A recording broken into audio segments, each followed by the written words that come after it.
Bom dia, meus amados irmãos, a graça e a paz do nosso bondoso Deus e o amor do nosso Senhor e Salvador Jesus Cristo, cuja vida exemplar nos motive a buscarmos a ser como Ele, o nosso grande exemplo. Meus amados, hoje, sexta-feira, o nosso último dia da lição desta semana. A lição desta semana estamos vendo sobre o sacerdócio da carne versus o sacerdote do Espírito. Estamos vendo aqui como ocorreu a transição, uma linguagem espiritual aqui do capítulo 7 de Hebreus, do sacerdócio levítico para o sacerdócio espiritual em Cristo, segundo a ordem de Melquisedeque, que nós estamos tratando essa semana toda. Ontem, na quinta-feira, nós vimos como isso procedeu, como isso aconteceu. O nosso Senhor Jesus Cristo procedeu de Judá, dessa tribo ninguém serviu ao altar, e nem Moisés escreveu nada sobre o sacerdócio para essa tribo de Judá. E Moisés não escreveu, Moisés escrevia pela sua própria ideia, porque Deus não deu nada para ele a respeito disso, Moisés só escrevia aquilo que o Senhor mandava ele escrever. Ele só colocava no papel aquilo que o Senhor orientava ele. E vimos também que o precedente mandamento, ou seja, o mandamento anterior que orientava todo o povo a procurarem os sacerdotes para os seus sacrifícios, para a purificação, para a confissão dos pecados, para a expiação do seu pecado, da sua culpa, Esse mandamento, o livro de Hebreus, capítulo 7, versos 18 e 19, que nós vimos ontem, diz que ele é abrogado porque ele se tornou fraco e inútil diante da grandeza do sacerdócio espiritual que há em Cristo Jesus. Os sacerdotes eram tão pequenos que todo ano, todo dia, sacrificava, e era muito sangue, era muita morte, era muito animal, e nunca resolvia o problema do pecado do homem, E Cristo fez isso só uma vez, resolveu tudo. Num dia só, num só momento, ele anula, não que anula, cumpre, vamos usar a palavra cumprir. Ele cumpre todo aquele sistema ritualístico que durou cerca de 1.500 anos, num dia, numa hora, o Senhor conclui tudo aquilo no seu sacrifício perfeito, Então veja a superioridade, a superioridade é gigantesca, Aí o texto não diz só que mudou por causa da sua fraqueza e inutilidade, mas diz porque foi introduzida uma esperança muito melhor, pelo qual nós chegamos a Deus. No sacerdócio levítico, o povo se chegaria ao santuário, à arca da aliança, mas por Cristo a gente chega a Deus. Veja que linguagem, muito bonita, uma linguagem espiritual muito profunda que é utilizada aqui no capítulo 7 de Hebreus, E hoje, pergunta número 11, nós temos aqui o seguinte questionamento. Que juramento fez Deus ao seu Filho Jesus Cristo, de quem Melquisedeque era tipo, né? Melquisedeque era um tipo de Cristo. Cristo era uma sombra de Cristo. Cristo é o antítipo, o superior, o original, para quem o nome Melquisedeque, as atitudes apontavam para ele. Pois bem, o versículo agora do capítulo 7 de Hebreus é o 20 até o 22, diz assim: E visto como não é sem prestar juramento, mas este com juramento por aquele que ele disse, jurou o Senhor, jurou Yahvé, o Pai, né? E não se arrependerá. Tu és sacerdote eternamente, segundo a ordem de Melquisedeque. De tanto melhor aliança, Jesus foi feito fiador. Olha que coisa linda esse texto, né? Esse texto está dizendo que além de Deus o Pai, né, jurar e não se arrepende desse juramento que ele fez, quando ele disse assim: meu filho Jesus Cristo, tu és sacerdote, um sacerdote eterno. Não é o sacerdócio de Levi, que um sumo sacerdote morria, ao outro assumia. Se ressuscitasse hoje todos os sumos sacerdotes, quem era o sumo sacerdote, né? Olha só. E os sacerdotes iam sendo substituídos e ninguém resolvia o problema, né? Mas Jesus não. Ele não vem ele não é um sacerdote segundo a carne, segundo a hereditariedade, né? O pai dele não era um sacerdote, né? A mãe dele não era uma sacerdotisa. Então, veja que ele não vem segundo a carne, mas ele vem segundo o Espírito, segundo Deus escolhe, né? Por isso que ele é segundo a ordem de Melquisedeque, que não era da tribo de Levi, e que o próprio Senhor o escolheu para ser, o texto diz lá, Melquisedeque, sacerdote do Deus Altíssimo.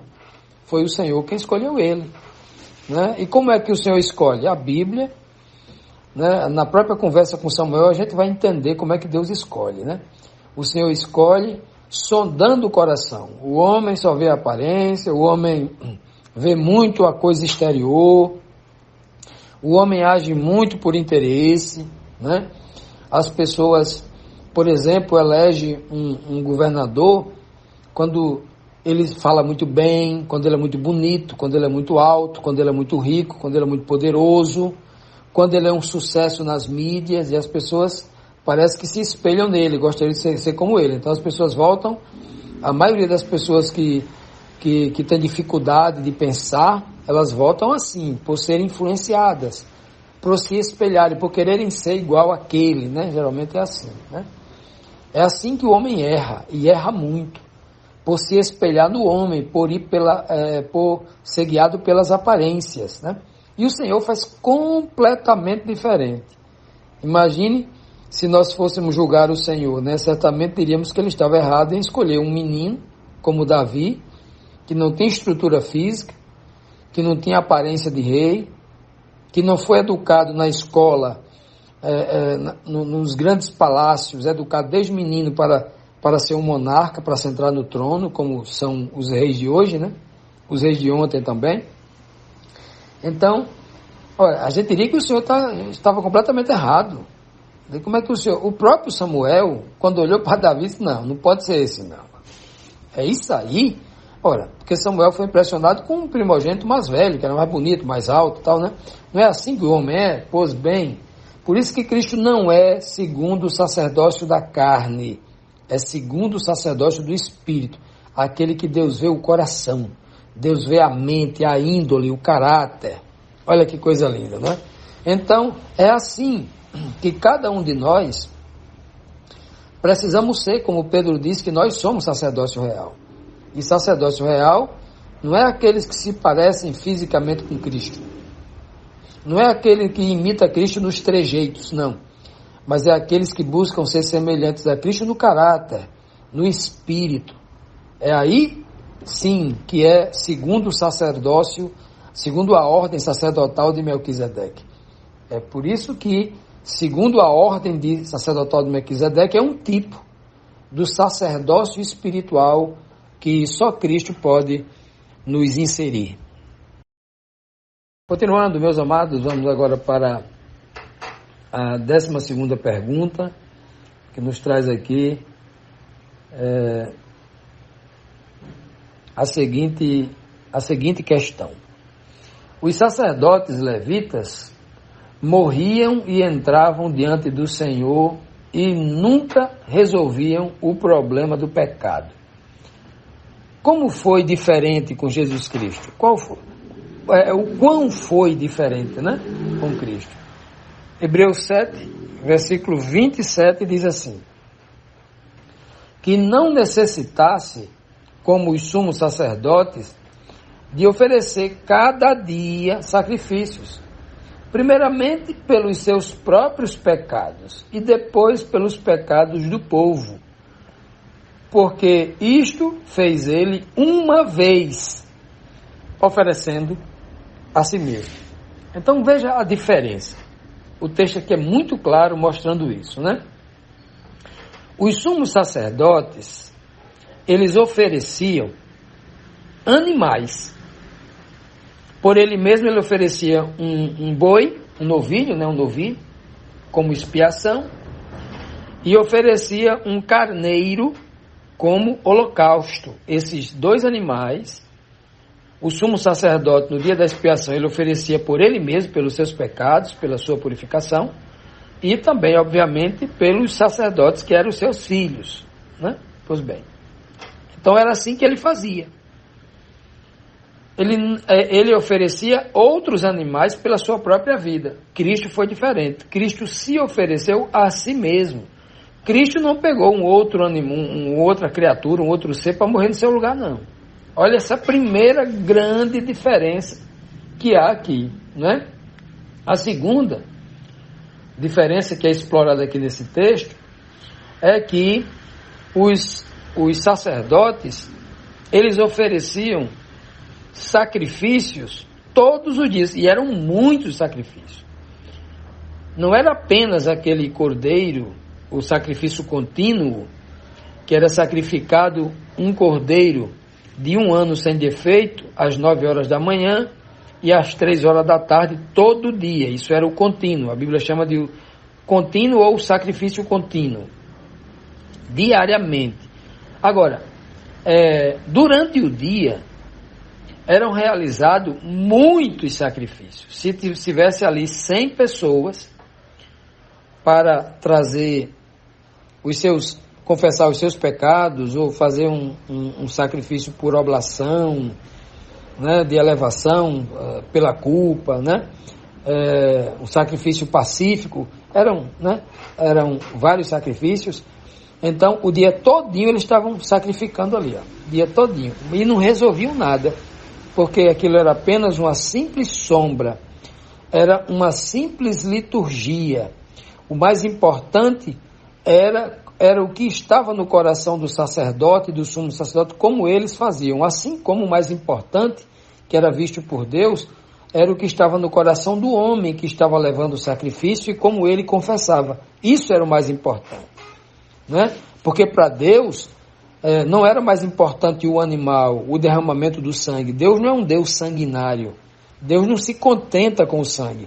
Quem se contenta com o sangue é o pecado, né? Porque o pecado exige a morte, o salário do pecado é a morte. Quem ama o sangue é o pecado. Deus não, Deus ama a vida.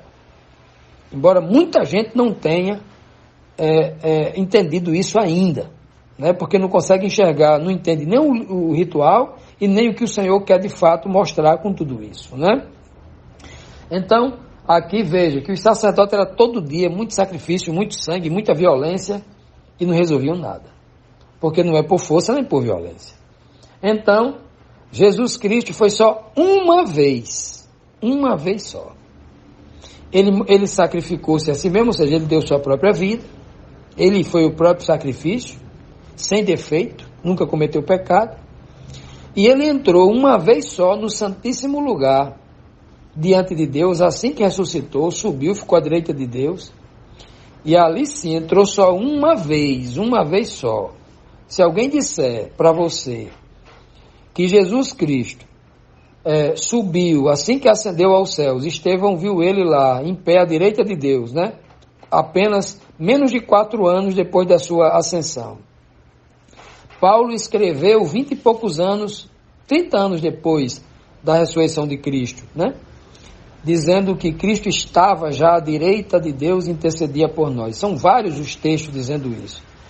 E ele diz mesmo aqui que ele entrou uma vez, e foi essa vez quando ele subiu ao céu. Se alguém disser que Jesus Cristo entrou mais de uma vez, entrou uma segunda vez depois, ficou entrando e saindo, olha, essa pessoa parece que não está em harmonia com a Bíblia não, viu? Cuidado que tem uma série de ensinamentos aí fora da Bíblia, perigoso, querendo criar uma doutrina fora da Bíblia, perigosa, uma doutrina de medo, né? Para causar medo no coração das pessoas, né?